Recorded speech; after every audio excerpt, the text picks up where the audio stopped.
The danger in Cursemark doesn't just come from the enemies in front of you.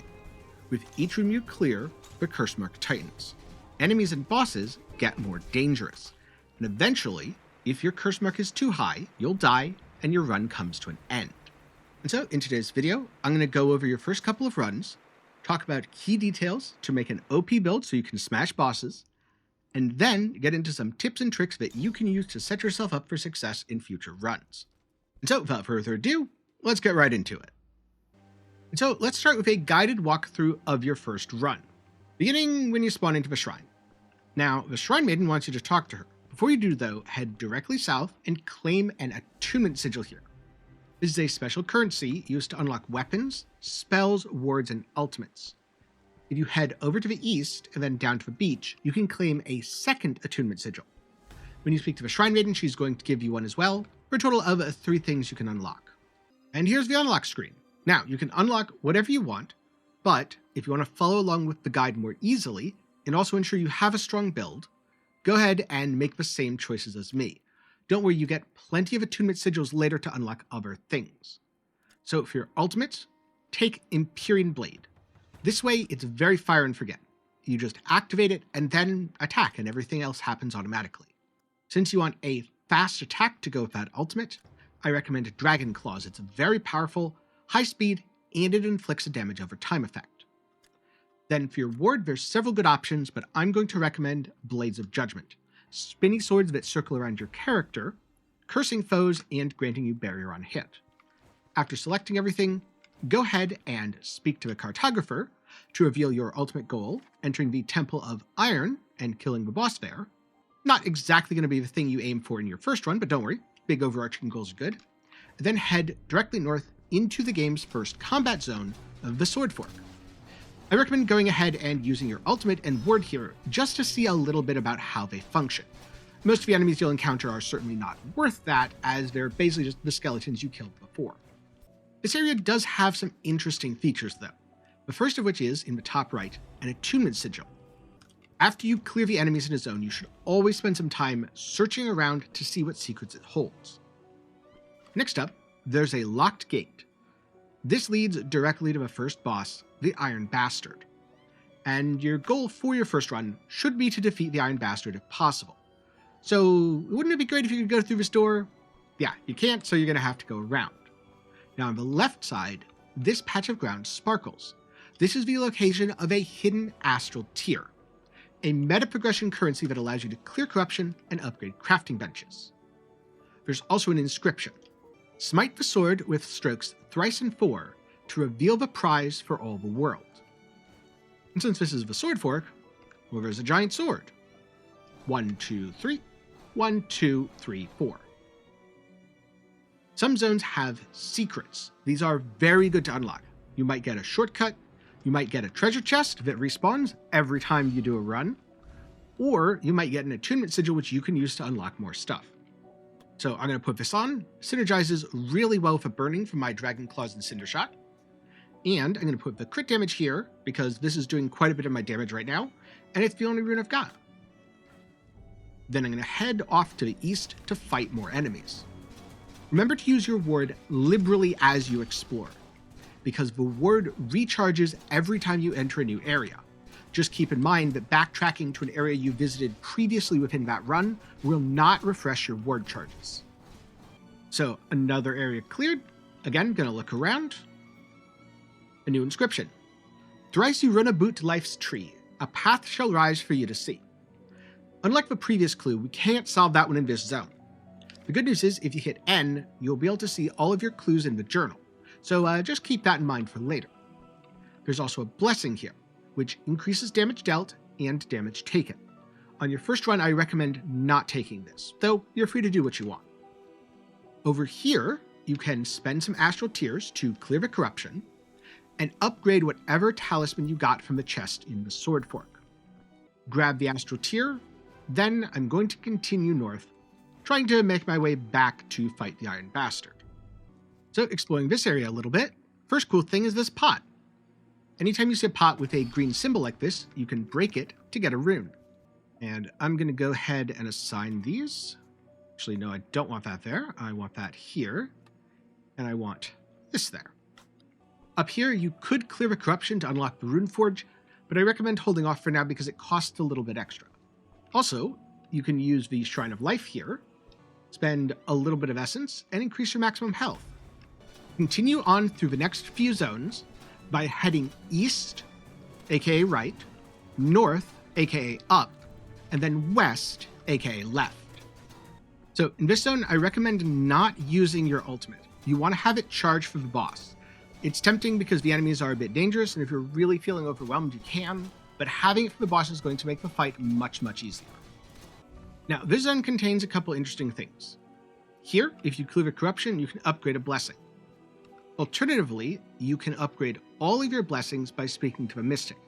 Now, I don't recommend actually doing this, but just for sake of demonstration, I'm going to. As you can see, both my Blessing of Riches and my Blessing of Life got upgraded to level 2. Now head left one more time and pull the lever.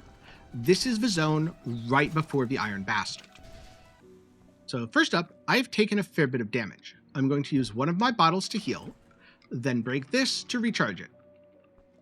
The next thing is I'm going to clear the corruption and upgrade this Rune Forge.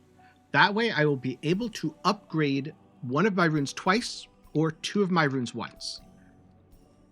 Anytime you clear corruption or upgrade a bench, that's permanent. It carries over between runs, whereas the runes themselves do not.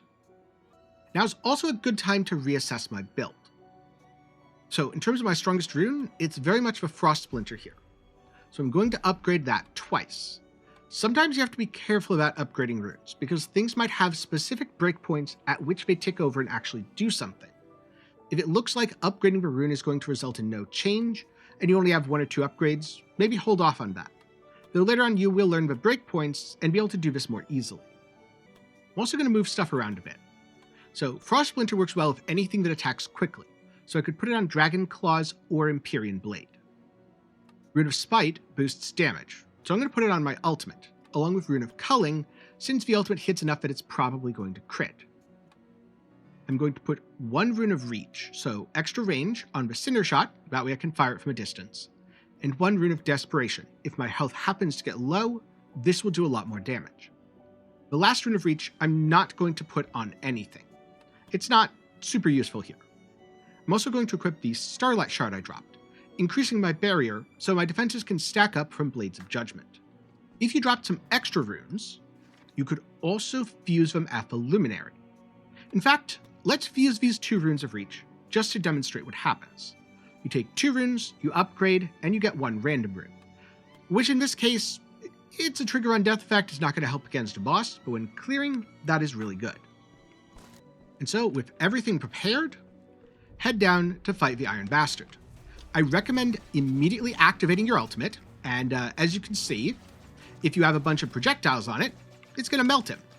When he does his spinny attack like that, run away. He melted most of my health almost instantly, but my build's so overpowered that if I was just attacking him instead of talking about and letting him do attacks, I probably could have killed him before he did any real damage. Yeah, sometimes your build is just so OP that bosses can't do anything, and that's when it's really easy. But with the Iron Bastard, if you don't have an OP build, rely on your ward, have your ultimate up for extra damage, and as soon as you see him start to spin, run away.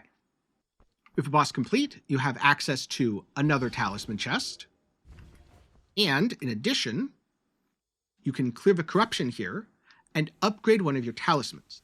This is a really good bench to unlock an upgrade because it's very easy to access a fortress. In addition, the Iron Bastard has really good drops, so it's totally worth killing him at the start of most of your runs.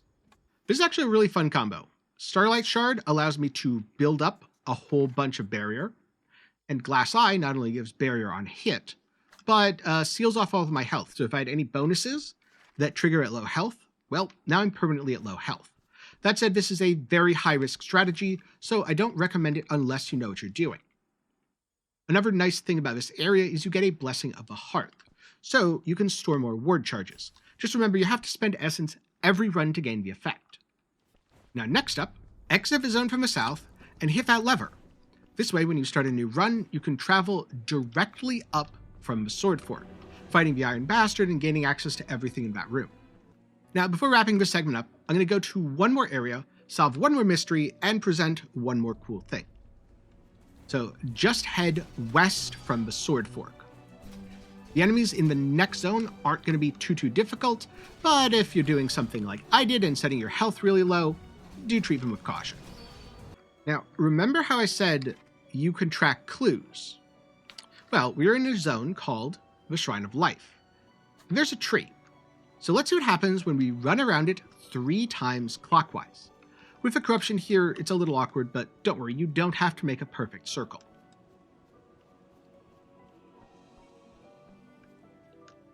There you go.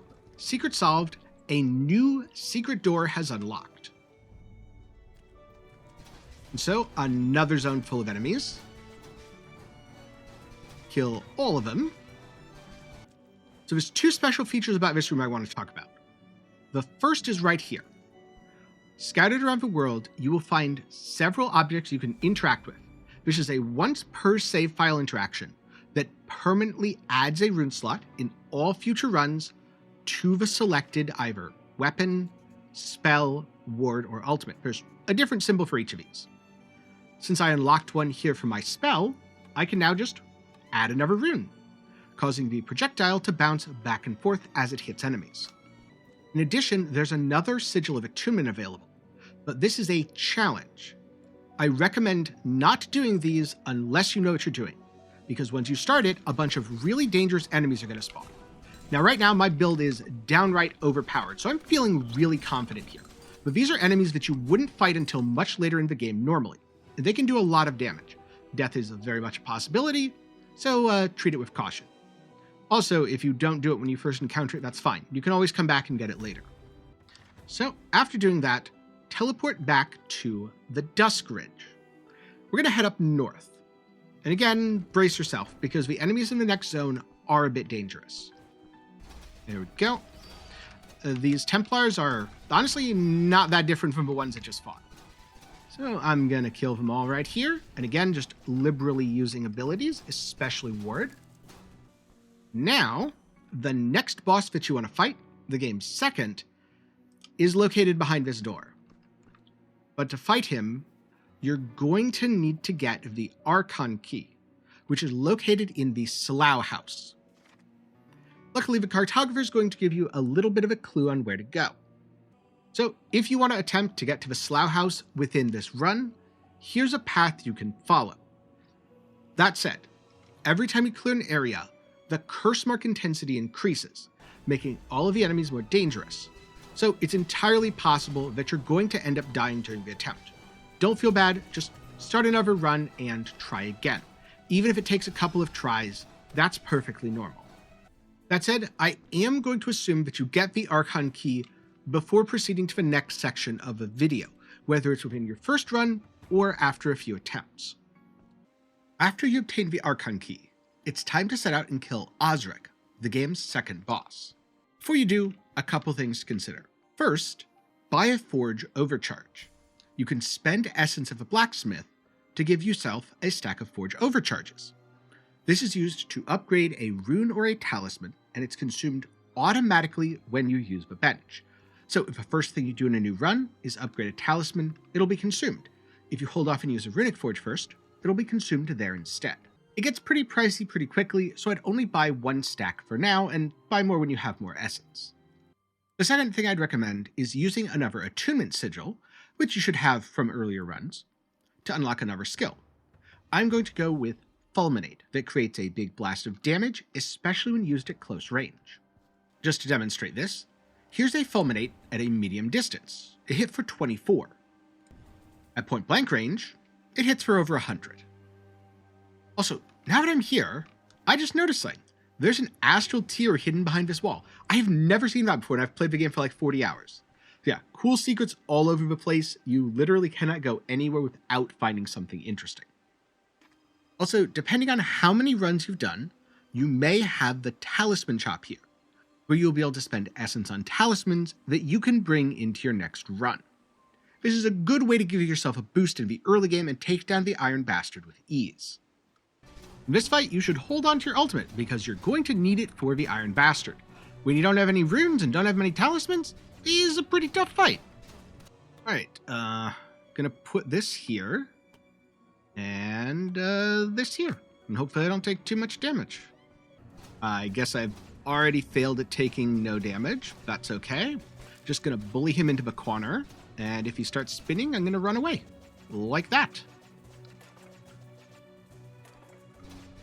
And okay. Not too bad. 1 bottle charge used.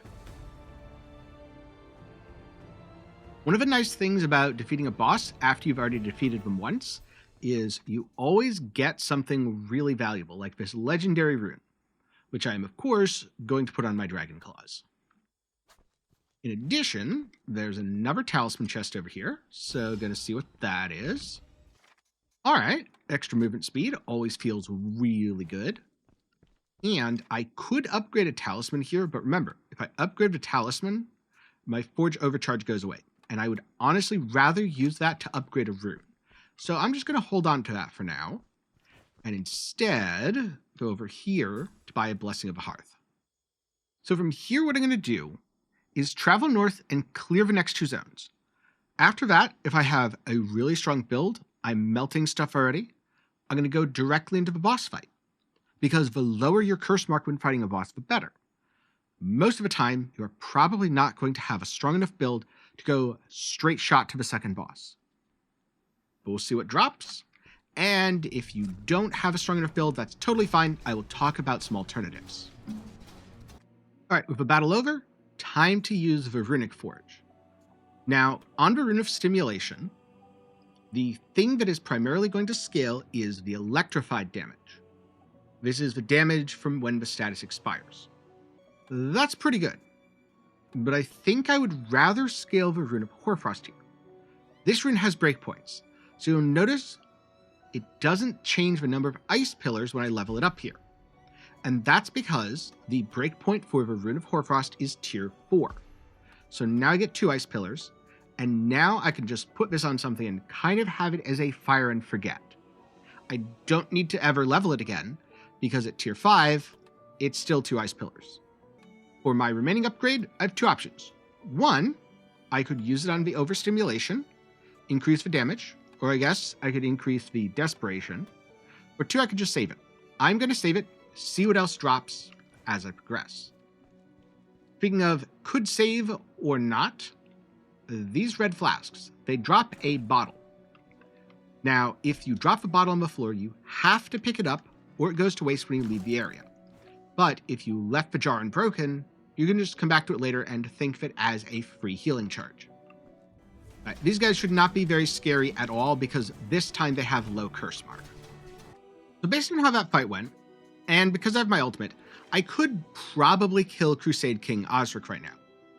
But I think unless you're particularly lucky with your rune drops from the Iron Bastard, it's probably not a good idea for most people to confront him immediately. So what you can do in the interim is clear a couple other areas, such as the Shrine of Life and Monk's Hollow. Monk's Hollow gets you the Mystic, which lets you level up all of your blessings. So you want to do that one last. The Shrine of Life gets you a Runic Forge. This is going to be a significant bonus, as you can, again, level up at least 1 more rune. You could also go to the Glimmer Pool, which is a second Runic Forge. It's a second Talisman chest. And remember, you can double back to the Stonehold if you didn't use the Talisman upgrade yet, and use that on something as well. So, first thing I'm going to do is head back here. Plan is to hit Shrine of Life, Glimmer Pool, Mystic, then go do the boss. And also, remember, because that's the plan, I'm going to use my ultimate here, and I'm going to make sure to not use it in the next 2 zones so that it's up for the boss fight. Okay, clear out the corruption on the Runic Forge. Go ahead and upgrade the Poison Strike. And then spend a little bit more to upgrade it a second time.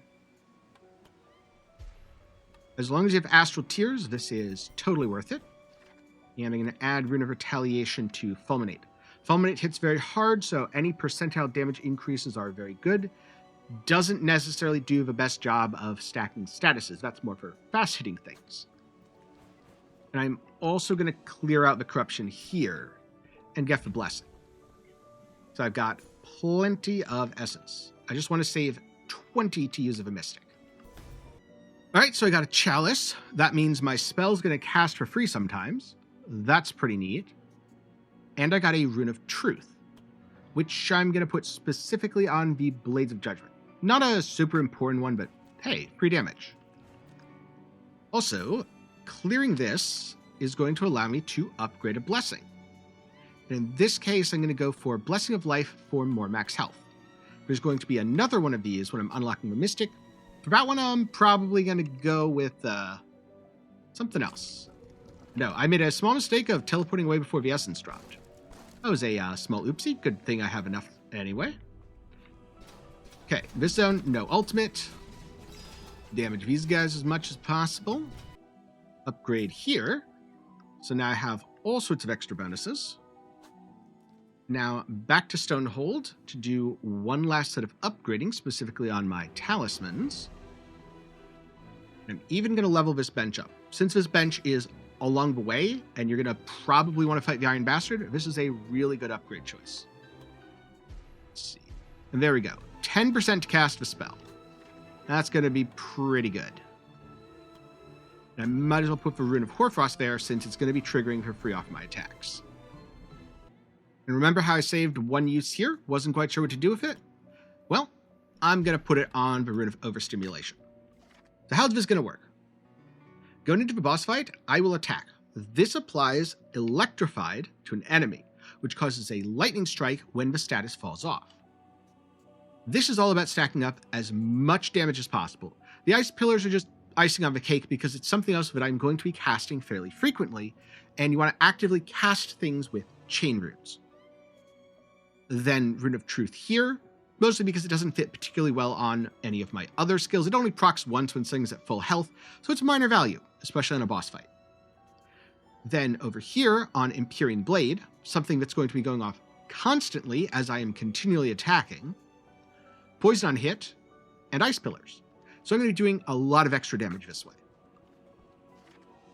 With that, just teleport up here, open up the door, and it is time to fight Crusade Captain Osric. Immediately pop the ult. Now, the Iron Bastard, getting too close to him can be dangerous. Osric, I find the opposite. If I stand back from Osric, he does more damage, but a lot of his attacks don't do that much at close range. And especially if you have good damage like I did here, you can brute force him by just bullying him into a corner, standing on top of him, and continually attacking him. As a note, if you have a skill like Fulminate that performs particularly well at close range, that is a lot better for the bully Osric. If you have stuff that performs better at medium or long range, maybe you're going to have to stand back a little bit more. Also, if you run out of ward charges, you might have to dodge a little bit. And for killing Osric, congratulations, you get an ultimate rune slot. This is pretty powerful, though I'd say a little bit less valuable than a spell or attack rune slot. Also, don't forget to break the blue chest here, because you get an astral tear. And so from here, feel free to use the rest of a run to explore the area to the east. If you have a strong enough build, you might even be able to kill the boss in the Temple of Iron. But even if your build isn't strong enough, don't worry too much. You already know the basics, and now you can use things like the benches along the way, which you've already upgraded, and come back stronger next time, take a more direct path, and kill the boss with a lower curse mark, because the lower the curse mark, the easier the fight's going to be. I do have a tip though. On your first attempt, try to enter the Temple of Iron on the right side. This unlocks a gate that gets you a couple of extra bonuses. For any subsequent attempt, enter from the left side, as the path is slightly shorter. So that, the walkthrough section of this video comes to an end. Good luck on your future runs, have fun exploring, and remember, look for all those secrets. Next up, time for some tips and tricks. Before I do though, a quick reminder, if you're enjoying the video, get subscribed. That way you'll see more when I cover Cursemark or other games in the future. Also, leave a like while you're down there. But for now, let's get into it with tip number 1. Check the talisman shop before you leave, and consider buying Forge Overcharge at the blacksmith. For a few essences, you can start off with powerful talismans from the talisman shop located on the right of a shrine. This makes a huge difference in your early game and gives you something to upgrade almost immediately. You'll get one more free talisman in the sword fork, so all in all, it's gonna be a really good start. Now remember, Forge Overcharge can give you extra rune and talisman upgrades. While this is also quite powerful, it's pretty expensive in terms of essence, so use it a little bit more sparingly. In general, I'll get 1 or 2 levels depending on what I'm doing.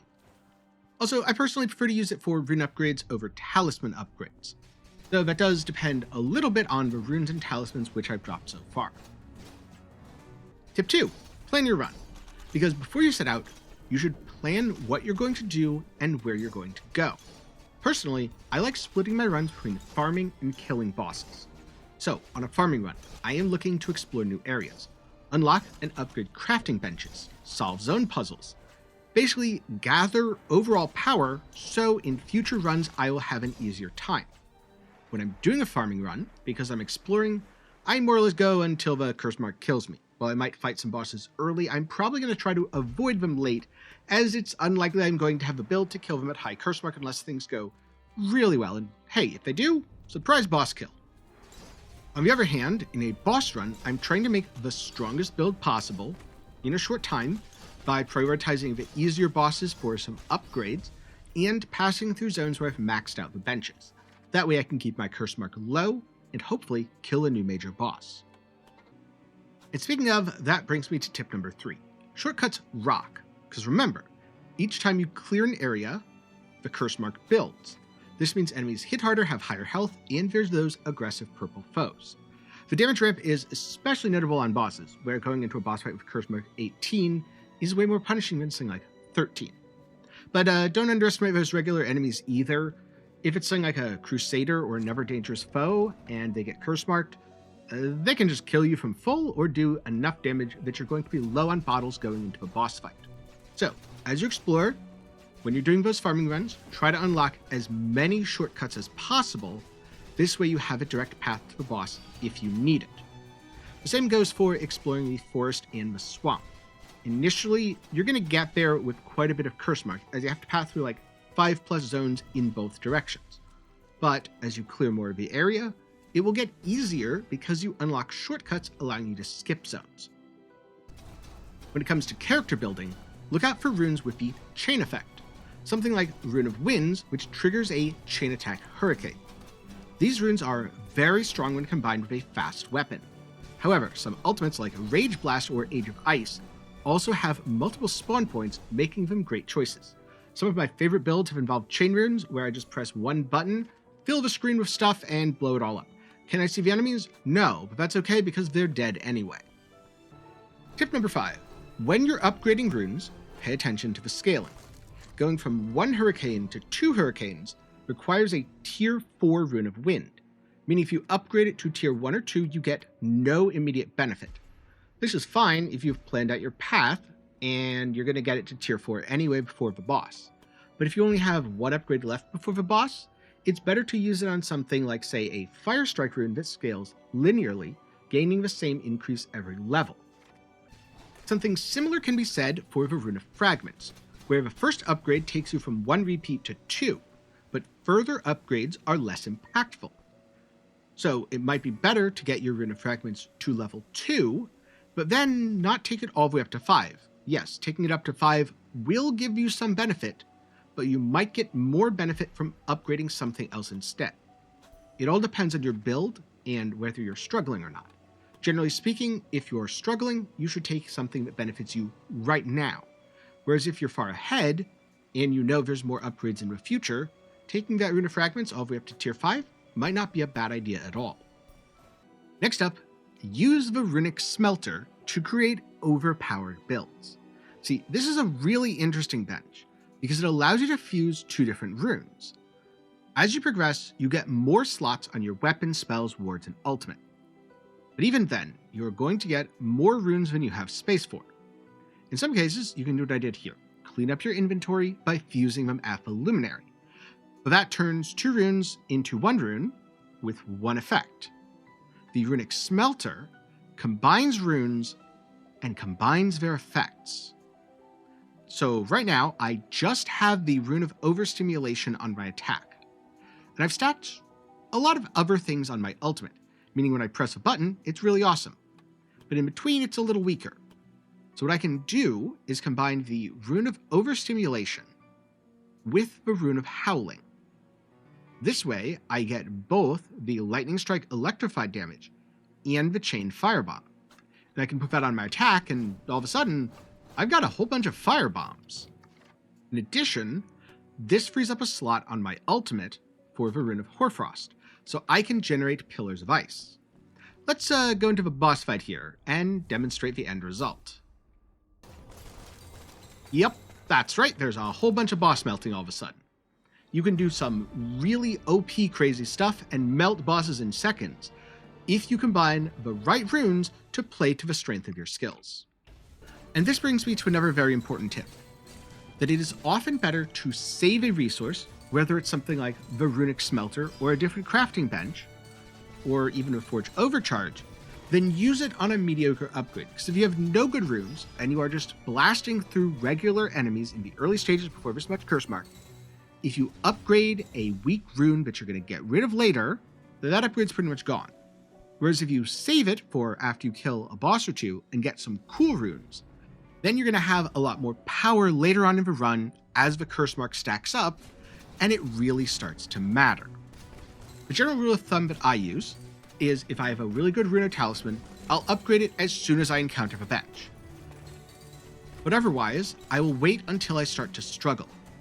Then I will double back and go through benches that I've previously unlocked and start to fill stuff out. That way, I get extra power when I need it most. I'm not dying because, well, I just didn't use my upgrades. That'd be pretty silly. But I'm also not using that power on things I'm going to get rid of later unless I really need to avoid death. And last but not least, pay attention to boss behavior, because most bosses fight differently depending on how close you are. Say, Osric, it's much easier to stand close to the boss. He will do a limited number of attacks, most of which are less dangerous than the things he does when you're at long range. On the other hand, the Iron Bastard is the opposite. Being close to him is very risky. Instead, you want to be at a medium distance so you can run away when he starts doing one of his spinning attacks. As you're learning each boss, experiment with distances. If one build isn't working, maybe add more range by using a weapon like the Divine Spear. Or maybe you're fighting from range and it's not working. Well, get up close and personal and unleash some fiery explosions in the boss's face. Also, as a small bonus tip here, knockback is a very effective stat against a lot of bosses in the game.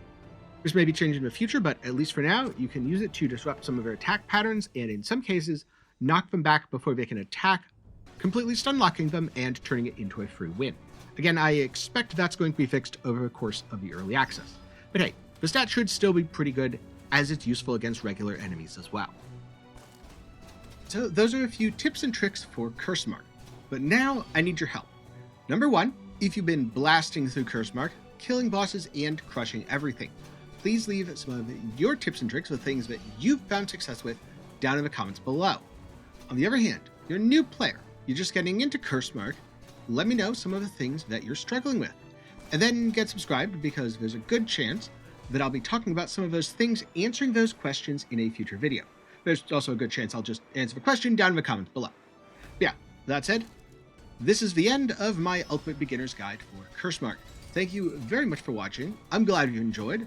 If you want to see my thoughts on the game as a whole, check out my review of The Good, the Bad, and the Ugly for the Cursemark launch.